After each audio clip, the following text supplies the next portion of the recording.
आता आपण पाहणार आहोत की पूजेची मांडणी नेमकी कशी करायची आहे. तर सगळ्यात पहिल्यांदा काय करायचं, तुम्हाला घरातलं आपलं सर्व स्वच्छ करायचं, म्हणजे लोटून झाडून घ्यायचं, फरशी पुसून घ्यायच्या. त्याच्यानंतर घरामध्ये आपल्याला गोमित्र शिंपडायचं आहे. गोमित्र शिंपडलं त्याच्यानंतर आपल्याला एक चौरंग घ्यायचा आहे. त्याच्या खाली आहे ना स्वस्तिक काढा, स्वस्तिक आणि हळदी कुंकू वाहा त्याच्यावर आणि चौरंग त्यावर ठेवा.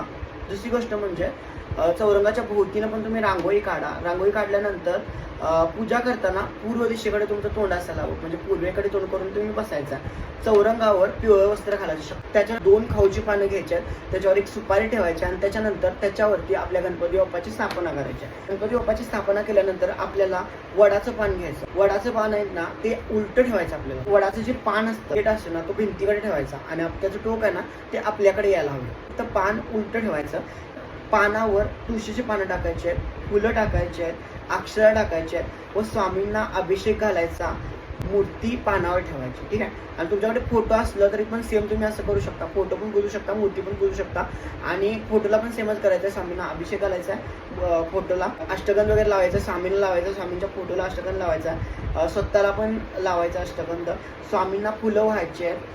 परत त्याच्यामध्ये चाफ्याचं फुल ठेवला तर अतिउत्तम, कारण स्वामींना चाफ्याचं फुल हे अतिशय प्रिय आहे. त्याच्यानंतर स्वामींजवळ फळं ठेवा, शक्य असल्यास केळी ठेवा. केळी किंवा फळ दोन्हीपैकी काही ठेवलं चालेल, पण फळ आणि केळी ठेवला तरी पण चालतं, दोन्ही पण. आणि जे पुस्तक आहे आपलं, ठीक आहे, सारामृतचं पुस्तक असेल तर ते पण तुम्ही तिथे ठेवा, त्याची पण पूजा करा. त्याच्यानंतर आपलं जे नेहमीचं पुस्तक असतं वाचायला ते पण ठेवा, त्याची पण पूजा तुम्ही तिथं करा. म्हणजे नवगुरुवाचं जे पुस्तक आहे ते पण ठेवा, त्याची पण पूजा करा, त्याला पण फुलं लावा. त्याच्यानंतर उदबत्ती लावा, धूप लावा, दिवे लावा आणि मग त्यानंतर स्वामींना नमस्कार करा.